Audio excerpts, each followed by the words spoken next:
Hello बच्चों, आप सभी का स्वागत है हमारे चैनल पर। तो बच्चों, आप सभी कैसे हैं? आशा है आप सभी ठीक होंगे। तो बच्चों, हमने अपनी पिछली क्लास में एक्सरसाइज 1.3 में प्रश्न पहले का प्रश्न 5वां किया था। तो इसमें जो इसका दशमलव प्रसार आया था, अशांत अनुवसानी आवृत्ति आया था, और दशमलव का में जो मान होता है 0.18 के ऊपर 12 की घात आई थी। ठीक है ना बच्चों? तो बच्चों, अब इसके बाद हम करते हैं प्रश्न 6, जो पहले का प्रश्न 6 है। प्रश्न 6 कैसा है देख, उसको लिख लो। 1.3 में पहले का 6वां प्रश्न है। ठीक है ना? तो क्या है बच्चों, 329/400 संख्या का दशमलव प्रसार तथा दशमलव मान ज्ञात करना है। इसलिए क्या करते हैं, अब इसके आगे क्या करते हैं, इसलिए दी गई संख्या में हर वाली संख्या का अभाज्य गुणनखंड निकालने पर, ठीक है ना बच्चों, हम अभाज्य इनका क्या दशमलव प्रसार ज्ञात करना है और दशमलव मान ज्ञात करना है। तो दशमलव प्रसार जब हम कैसे ज्ञात करेंगे, जो इसकी हर की संख्या है इसका अभाज्य गुणनखंड निकालेंगे। अभाज्य गुणनखंड में केवल हमें 2 संख्या प्राप्त होनी चाहिए या केवल 5 होनी चाहिए, या 2 और 5 एक साथ प्राप्त हो जाए तो दशमलव प्रसार शांत होगा। यदि 2 और 5 के अलावा कुछ और संख्या आती है तो दशमलव प्रसार कैसा होगा, अशांत अनुवसानी आवृत्ति होगा। ठीक है ना? तो बस करते हैं। 400 का हम क्या करेंगे, सबसे पहले अभाज्य गुणनखंड 2 से जाता है 200 बार, 2 से फिर जाएगा 100 बार, 2 से फिर जाएगा 50 बार, 2 से फिर जाएगा बच्चों कितने बार जाएगा, 25 बार। अब 2 से नहीं जाता, 3 से भी नहीं जाता, तो 5 से जाएगा 5 बार, 5 से फिर जाएगा 1 बार। तो बच्चों, आप सभी देख सकते हैं कि जो हमारा आया है तो कितना आया है, 400 को कैसे तोड़ा है, 2 गुणा 2 गुणा 2 गुणा 2 गुणा 5 गुणा 5। तो इसको हम कैसा लिख सकते हैं, 2 के ऊपर 4 की घात गुणित 5 के ऊपर 2 की घात। ठीक है ना? तो हमने आप सभी को ऐसा ही तो बताया है। यदि दशमलव प्रसार, जब भी हम दशमलव प्रसार निकालना है तो हर वाली संख्या का अभाज्य गुणनखंड किया। अभाज्य गुणनखंड अभाज्य संख्याओं से भाग देकर निकलता है। तो जो अभाज्य गुणनखंड में जो हमें संख्या प्राप्त होगी, केवल 2 प्राप्त हो या केवल 5 हो या केवल 2 या 5 प्राप्त हो एक साथ, तो इनका दशमलव प्रसार कैसा होगा, हमने आपको बताया शांत होगा। ठीक है ना? इसलिए संख्या 400 का अभाज्य गुणनखंड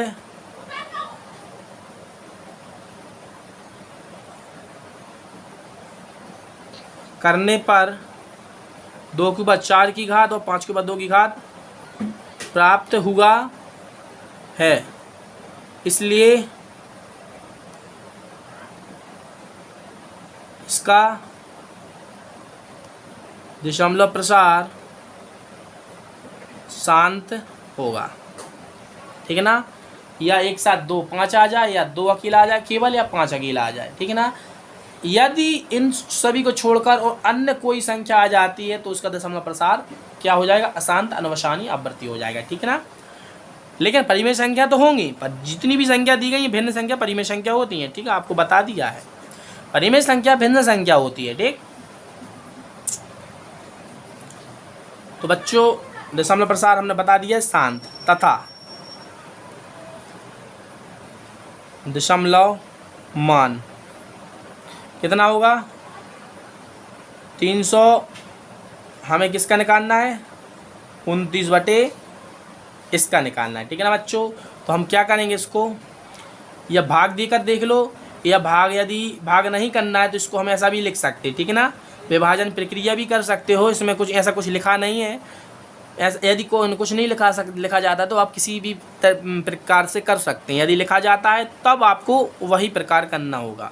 तो इसको हम ऐसा लिख सकते हैं, 329 बटे हमने कितने अभाज्य कौन कौन से तोड़ा था, 2 के ऊपर 4 की घात गुणित 5 के ऊपर हम किसको कैसा तोड़ सकते हैं, 2 की घात। ठीक है ना? तो हमें क्या बनाना है, 2 के ऊपर 4 की घात बनाना है, 5 के ऊपर 4 की घात बनाना है। ठीक है ना? हमें दोनों जगह घात समान बनानी है। तो हम इसमें क्या कर देंगे, ऊपर नीचे किससे कर देंगे, 5 के ऊपर 2 की घात से गुणा ऊपर कर देते हैं, 5 के ऊपर 2 की घात से नीचे गुणा कर देते, ठीक है ना। ऐसा क्यों किया, क्योंकि इससे यह कैंसिल हो जाएगा, तो जो हमारा प्रश्न था वही बन जाएगा। तो अब हमारा क्या आ गया बच्चों, 329 गुणा यहाँ पर 25 हो जाएगा, और यहाँ पर कितना हो जाएगा, 2 के ऊपर 4 की घात गुणित 5 के ऊपर 4 की घात, ठीक है ना। अब यहाँ पर फार्मूला लगता है, चूँकि क्या 2 के ऊपर m की घात गुणित 5 के ऊपर m की घात का जो फार्मूला होता है 5 दूना 10 m की घात होता है, ठीक है ना। इसका जो फार्मूला होता है इन दोनों का आपस में गुणा हो जाता है, m हो जाता है। तो बस 25 नंबर कितना होता है, 225 की 5, हाँ साल कितनी बच्चों, 25, ठीक है ना। 25 दूना 50 होता है, 50 और 25 75 की 5, हाँ साल कितनी बच्चों, 7। तो 25 दिया कितना होता है बच्चों, 75 होता है। 75 में हम जोड़ेंगे तो कितना हो जाएगा, 82, ठीक है ना। बटे कितना 10 आ जाएगा। इन दोनों का आपस में गुणा करो, क्योंकि फार्मूला लग गया, 2 के ऊपर m की घात क्या है, m क्या है, घात है, ठीक है ना। तो 10 के ऊपर कितने की घात आ जाएगी बच्चों, 4 की घात।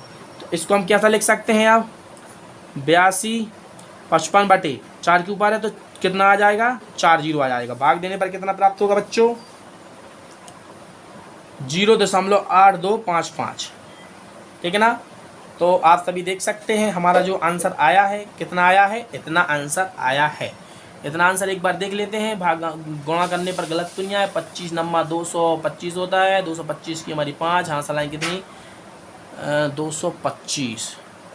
बच्चा दो थोड़ी गलती हो गया, वही तो हम बोल रहे थे, हम दो थोड़ी सी हमने गलती जोड़ी, 5 यहाँ पर हासिल कितनी आई, 22 हासिल आनी चाहिए, ठीक है ना। तो अब यहाँ पर 25 दूनी कितना होता है, 50 होता है। 50 में हम 2 जोड़ेंगे, 72 की यहाँ पर क्या आएगी, 2 आएगी। देखो गुणा थोड़ी मिस्टेक हो गई थी, हासिल कितनी 7, 25 दिया 75, 75 और हमारा क्या होता है, हाँ 75 और बाकी 82, ठीक है। तो हमारा यहाँ पर सिर्फ सुधरेगा यहाँ पर, ठीक है ना बच्चों, बस। और बाकी कहीं पर भी कुछ गलती नहीं है।